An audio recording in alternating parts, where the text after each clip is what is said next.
Yeah, that's right. I mean, basically, we took this meeting, and the visuals for the intro were discussed, and there was this very worked out concept of a backwards view of a guy's entire day, and the theme was kind of built around that idea. When we hear backwards, we think we got very excited. Yeah, to yeah. Do some backwards recording. Yeah, we pretty much, you know, you don't have to ask us twice to put something backwards in some music. We love that stuff. Yeah. So that was, you know, that was good. And then the idea of the guy who's exhausted at the end of the day, that sort of became the that chimes right in with our whole thing. Yeah, that's something else that the exhausted guy relate to and understand. Backwards, that's They Might Be Giants. So, you know, we've kind of gotten a chance to do sort of one of everything at this point, it seems like. We've done a very sort of classical sounding chamber piece for a science program that was on ABC. We've done the fake news music for the Jon Stewart show, The Daily Show. We did Malcolm, which is this rock song. And now we've done Resident Life, which is this very electronic thing, and it sounds completely different from any of the other stuff we've done. So I feel like it's a great thing for us. I'm amazed at just how much real life shows up in the show. You know, it really feels, you know, unlike a lot of reality television, it actually feels exactly like real life. I mean, there's some stuff in there that kind of shook me up when I saw it. It was just too, it just, you know, I mean, everybody has families and health problems and all those things, and it really brings you right to that. You know, it's pretty hard hitting in a way. Well, I mean, musically, the theme for Resident Life has all these sort of, you know, trance, house type, you know, things in it. But I think it's probably, like, you know, fairly obvious, you know, especially with the zither being introduced, as well as other sort of marxophone. Actually. Excuse me, the marxophone being in the track. Right here. That you know, it's not just a piece of rave music. I mean, it has that flavor, but it also has something a little bit more cinematic. Yeah, I mean, I think it's personal to both us and to Resident Life. It's something that specifically was tailored for the show, and there's parts of it which really sound like us, could only have been done by us, you know. Plus, it's this, you know, unusual thing for us to have done. So, I mean, it's a good piece for those reasons. We did all the score for Resident Life as well, all the little bits in the background that you're hearing. And we've drawn on the talents of the people in our band because we have a lot of people who play with us who are, you know, really interesting instrumentalists. So this is yet another side of our group that we're exploring, is, you know, everybody gets to, you know, play their favorite lick, and we're doing something, once again, that's completely new for us. We're producing a huge amount of music for the show. We haven't done anything like that since Malcolm in the Middle, actually. So it's another very different gig for us, but it's very fun and exciting to do this kind of work. Because what was nice about doing this job is that it really runs against type in the most essential way. You know, it's a serious show, it's an adult show, and you know, it gave us an opportunity to do a different kind of theme than you might automatically assume we would do. I mean, we've done themes for the Oblongs and Malcolm in the Middle that are very, you know, happy, sort of straightforward, more in the rock idiom. But we've also done, you know, themes for other television shows, like stuff for ABC Nightline and PBS, that are much more legit in the traditional sense. And I think, you know, this show actually bridges both the sort of song thing that we do and the instrumental work that we've been doing. Well, you know, it's exciting to see anything you do, you know, put to picture. I think it's you know, for a writer or a composer, or you know, just being a musician, hearing your music in a show or you know, in a movie is really a thrill. You know, it's always sort of it's always surprising. Well, we've been really lucky in the theme department. I mean, basically, our big break came with doing this song that ended up getting used as the opening music in Austin Powers, The Spy Who Shagged Me. And that was, we were approached to do a pop song for the movie and cooked up this thing that had sort of a Goldfingery vibe to it. And you know, being the sort of broad parody of Bond movies that it is, Mike Myers, you know, really saw it more as the opening thing for the movie, which was a real coup for us. And since then, we've done a lot of different kinds of theme work, you know, with you know, some of which is basically faceless, you know, and we've done advertising stuff as well. I mean, we do the music for Diet Dr. Pepper now, and nobody knows it's us, and but that's fine, you know. It's, I mean, it's actually, even though we have a pretty eclectic style as a band, being able to really, you know, do stuff that's completely outside of our expertise really keeps the job interesting. And I mean, honestly, I think we do a pretty good job. I mean, we definitely attack it with a kind of enthusiasm that is probably different than your average Jingle House effort. And you know, some of it's just downright weird. I mean, we did a thing for Diet Dr. Pepper recently that was the spot was called Retirement Village People, and we had to basically do a re-record of YMCA. And you know, I mean, that's a big production. You know, it's like horns and strings and lots of unison singing. You know, it sounded like the record. You know, it was a fun day at the studio. You know, probably the most successful theme that we've been associated with was for Malcolm in the Middle on Fox, and it was a strange story. Basically, the producers of the show had a script and were talking about shooting a pilot, but it wasn't approved yet. And then they called us up and said they wanted an original theme, which we thought was kind of a presumptuous thing to be requesting before they'd even gotten the show off the ground. But they had a very different way of approaching everything with the show. It was really the first sitcom that was done with a single camera, and it just had a look about it that was very specific. And I realize now it makes total sense that they were already thinking about having a real standout theme. You know, it was very successful for us. We ended up getting a Grammy for it, which was really exciting and sort of unexpected, and seemed. Tell us which one you're doing. He's doing me. If you go, once you continue talking for a second, and some more focused. You're doing Flansburgh right now? Yeah. Okay. Flansburgh has a lot of personal problems that he's not willing to talk about on camera. And I think it's time for me to come clean about them. Let you know. That's great. Thanks. Okay? Okay. Okay. All right, my turn. And All right. These two popes walk into a bar. Sorry. Okay, go ahead.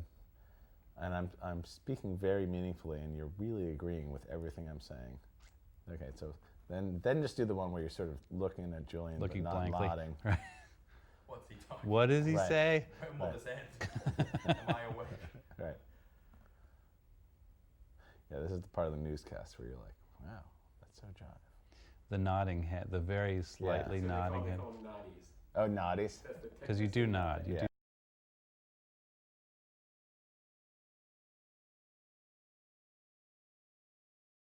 This is where "Everybody Dance Now" was recorded. Right in there. So, you know, we're going for that kind of sound. You know, That's what we're after. and it's very easy to work here. It's very fast. Except when Pat's burning a hole into the monitor. And what's up with the alien? So Pat, is it possible we can import the drums we did yesterday? Or at least, can we just import, well, I guess the question is, do you want to, can we just import the live drum On this loop? track? Yeah, onto this track, yeah. I was thinking, like, you know, Can you turn it down a bit, Pat? For the intro, just for the very top, I think that's actually the slot for the bongo things. Basically, we removed the completely insane can you set up a beginning. mic for, did you bring bongos? I did. Good. Yeah. So basically, that kooky electronic That, thing. like, Right away? yeah, midnight. Oh, right, okay. Oh, yeah. So that electronic thing dovetails out of the bongo intro. Can we set up a station for the bongo show? Just do kind it of how I outside and with no go. In other words, you're starting off, and then you're dovetailing into the electronic. And then, well, I don't know. I mean, we could do it in the mix, but basically you slide into home together kind of thing. So Pat, can you go to about like a minute? Can you go to like a minute 40 in the actual session? Because I think at like a minute 40 is where like the second sort of down section is, and that's where I want to slide in the live drums. Yeah. Go back like 30 seconds. John, so it sort of seems like it goes from like down section to down section, and around the middle, we're basically like a minute 30 into the 3 minute. Like, where do you think we can bring the live drums in? Well, should we listen down? I'm you sorry. Listen to the whole thing? Yeah, let's listen all the way down. Okay. And then, Okay. That would be. No. Right.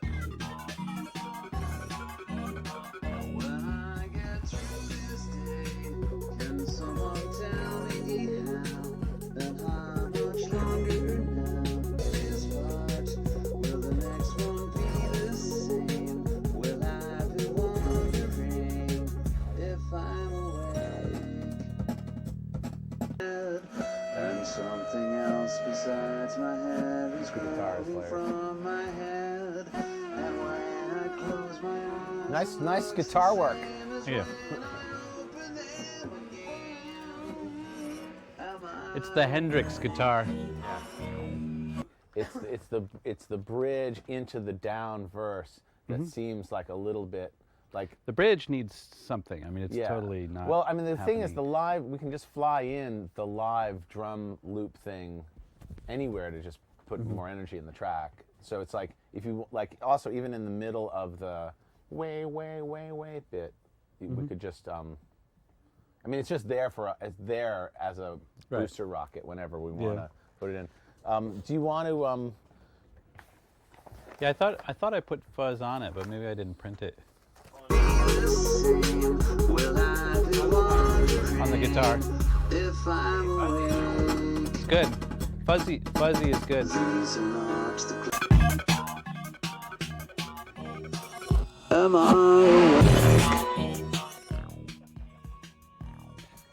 Loud. Down.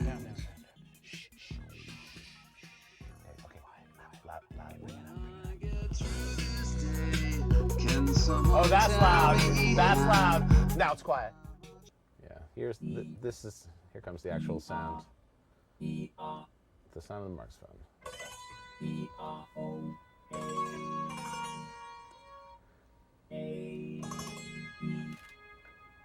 Not very well played, I must say. And that's not a Marxophone. Yeah. It's an electrified marxophone. Yeah. Digitized marxophone. There's some backwards marxophone in there too. Oh, really? Which is probably the first instance of backwards marxophone ever in recorded music. We'll be reading Music about history right here.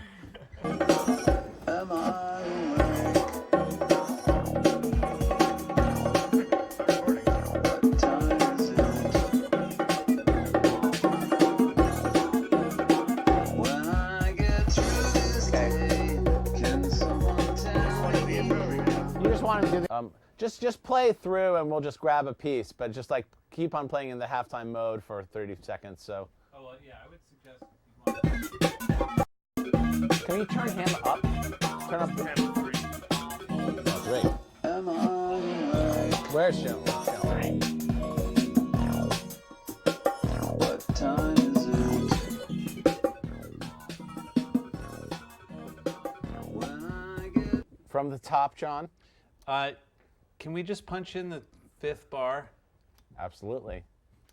And we'll start there and move out on both sides. You got it. That's how I like to work. Here we go. We're pressing play. Okay.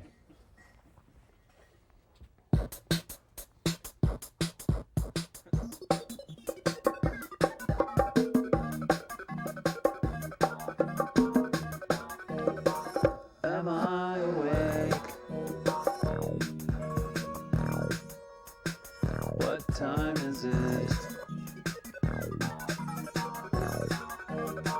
When I I get through this day? Can someone tell me how? And how much longer now am I awake?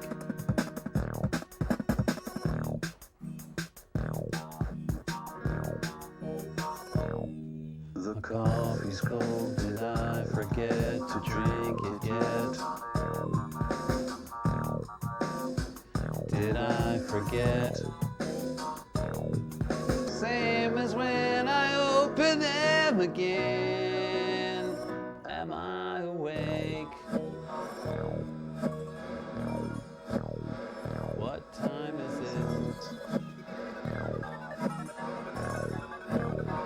it? Is it that time again? Dude, that shit was on fire. I think we're wrapped. Nice, Lawrence. You gave me the 1735. Yep. You should pose with the computer. No, you're good. You know, Right. Right. This is just the last vestige of real instruments. I'm confused. What, like, how thick is the thread? Is it like microscopic? Well, in that picture, it was pretty thick, but it's made out of microscopic crap. Okay, guys, can't move. Slow shutter speed. Good.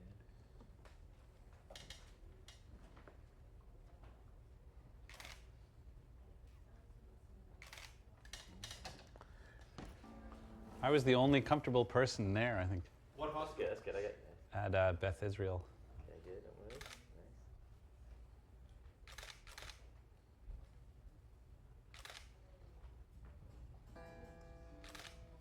Nice. Why wouldn't everybody be wearing scrubs?